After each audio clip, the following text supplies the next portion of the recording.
Yeah, of course, of course. 1 minute. Are you using screen share? Yes, ma'am. Okay, it's enabled. Oh, yeah, ma'am. So please begin. I welcome, let me introduce two new teachers from 7th A Standard. Let me introduce Isa Jivraj and Hassan Ashwa. They are ready with their topic today. I welcome Isa Jivraj for a session. Thank you, ma'am. So, first of all, wishing all of my dear teachers a happy Teachers' Day. Thank And you. now I would like to start my class. Good evening, all. So, today I'm going to take you a short topic that's non-finite verbs. Please enjoy my class. Afternoon. Do any of you have idea what is a non-finite verb? Which doesn't contain a tense.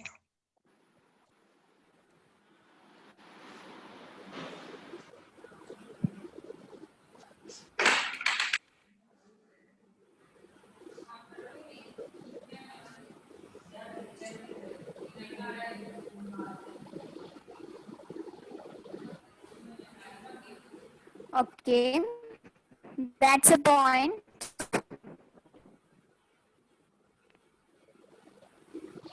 And any other points?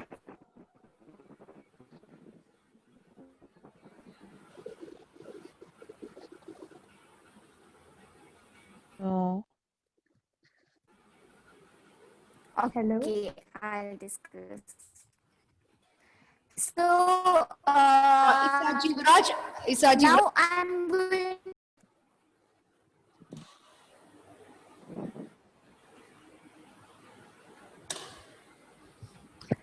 Okay, so I'm just continuing with my class.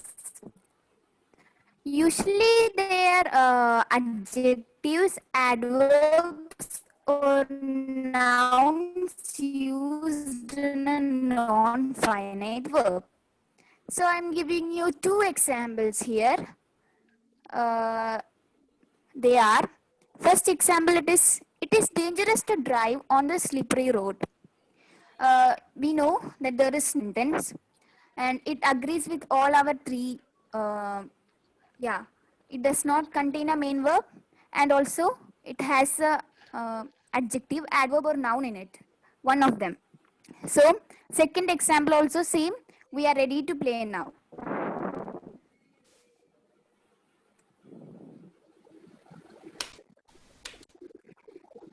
And now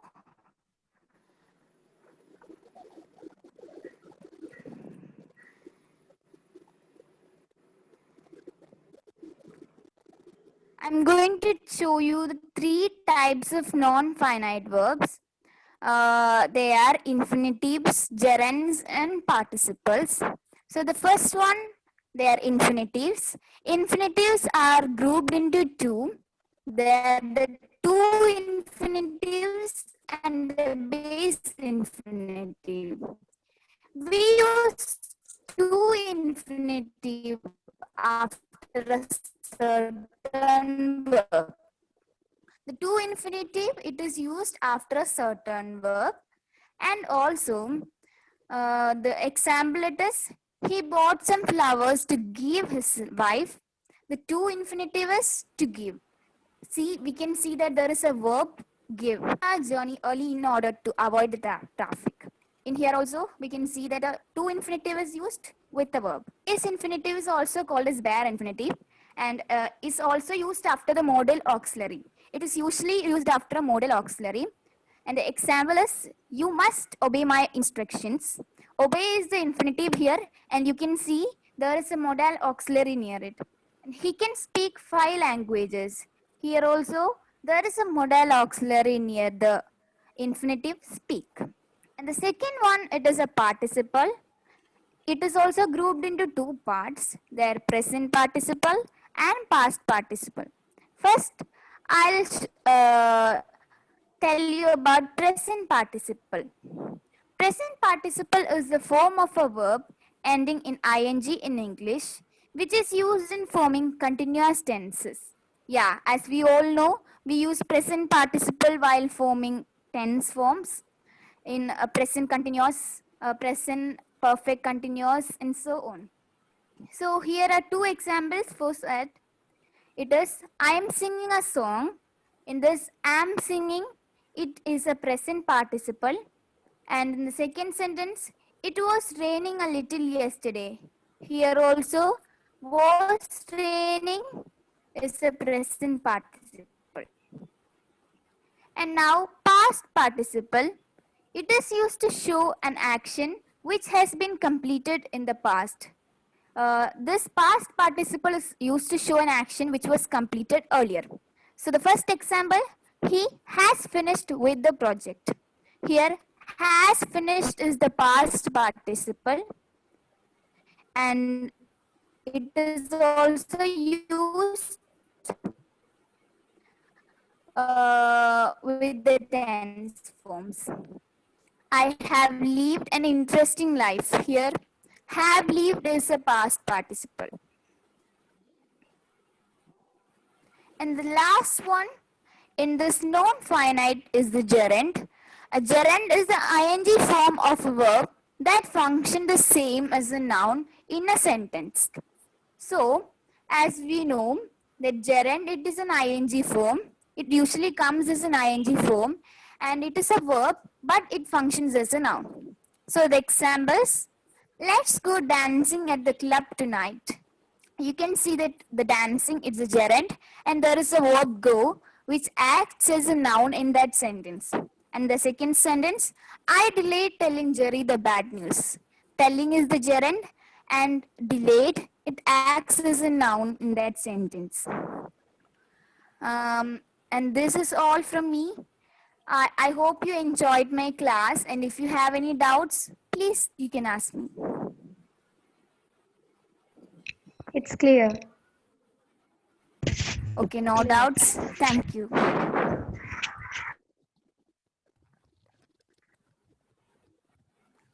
Can I start?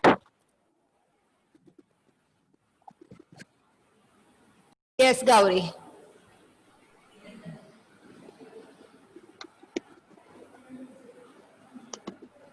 Ma'am, she's muted. Gauri, you have muted. Could you please? Ma'am, no doubts. She told she have no doubt. I was just congratulating her. And who has? Ma'am,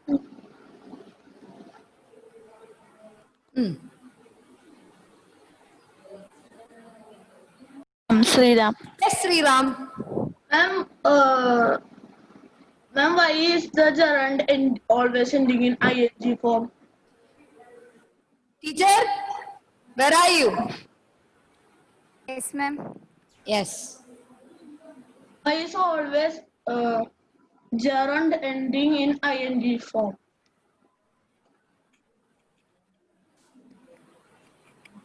It is by rule, Sri Ram, that is a good question. But by rule, we have to end a gerund in ing form. Okay. There is no other way, there is no other particular rule, only one rule, a gerund is ending in ing form. Okay, and not only ing form, because there are present participles also ending in ing form. So don't get confused.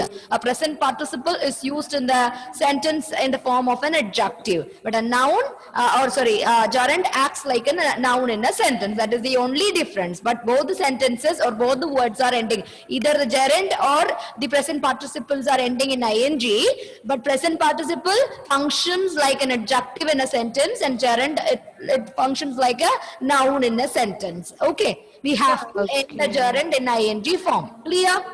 Okay, ma'am. Okay, dear. Yes, ma'am. Anyone else? No. No one. She explained past participle. She said have finished is a past participle form. Have finished is not a past participle form. Finished is the past participle form used there. Have is an auxiliary verb because it forms together a tense. Okay, as a part of tense form, we are just combining finished along with the auxiliary verb have, and we made a past participle form with the help of a tense form. Okay, anything else? You know, our past participle and present participles are also called verbal adjective, and a gerund is called a verbal noun.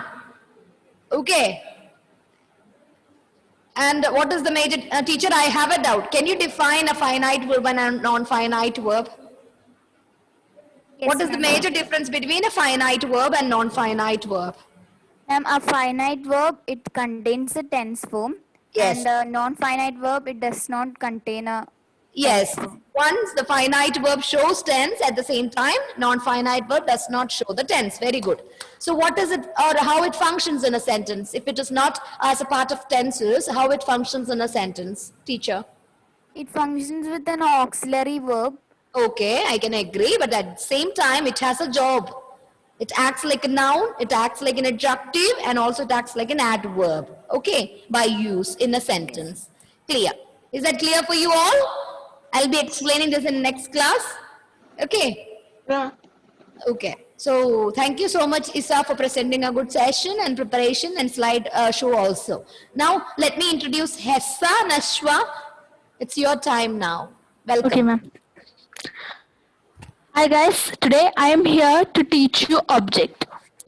I am here to teach you direct and indirect object. Before going to direct and indirect object, let's see what is an object.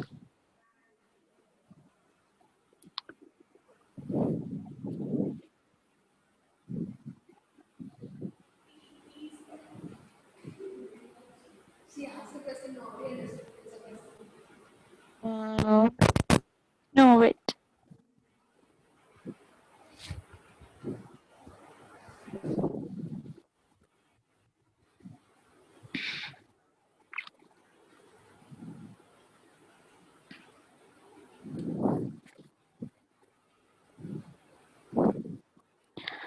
An object is a noun or pronoun that is governed by a verb or a preposition. So let's see an example. Alice caught the baseball. So in this sentence, Alice is the subject, caught is the verb or the action performed, and object is the baseball. So I hope you got an idea what is an object.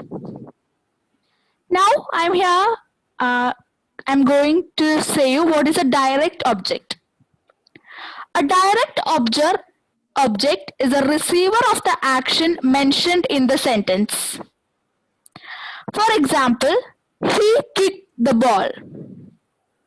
I like chocolates. In this, I is a subject, like is the verb, and chocolates is the object. Sorry.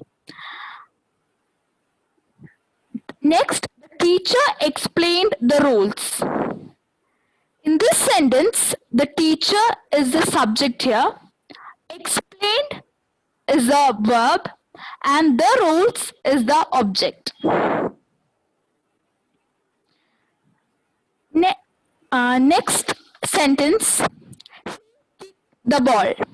In this sentence, he is a subject, is a verb and the ball is an object. Can anybody say me in this why this is known as an direct object? In this sentence, why it is called as a direct object?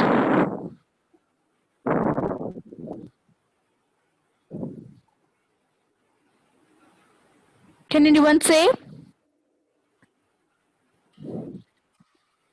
Gauri?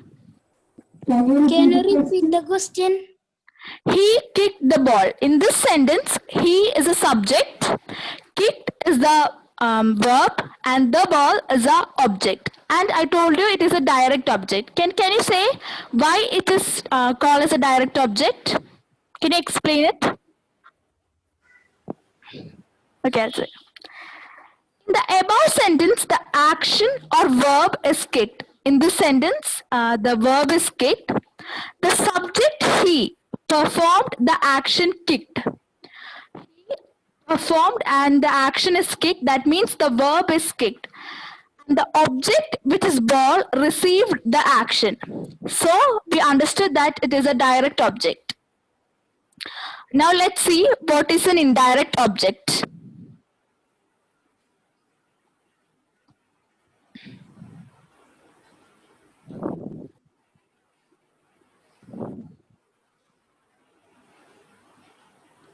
Indirect object. An indirect object answers the question whom, for, or for what.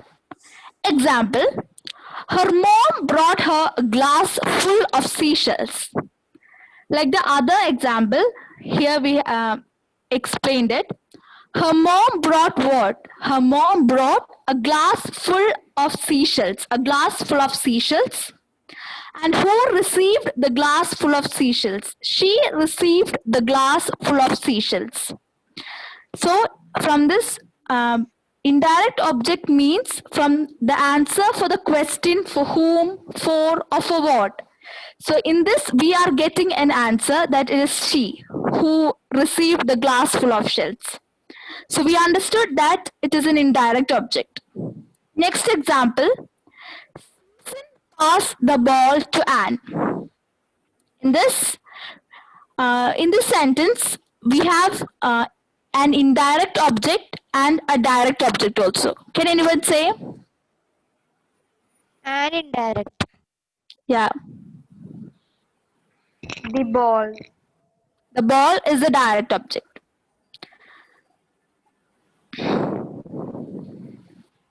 Yeah. Anybody have any doubts?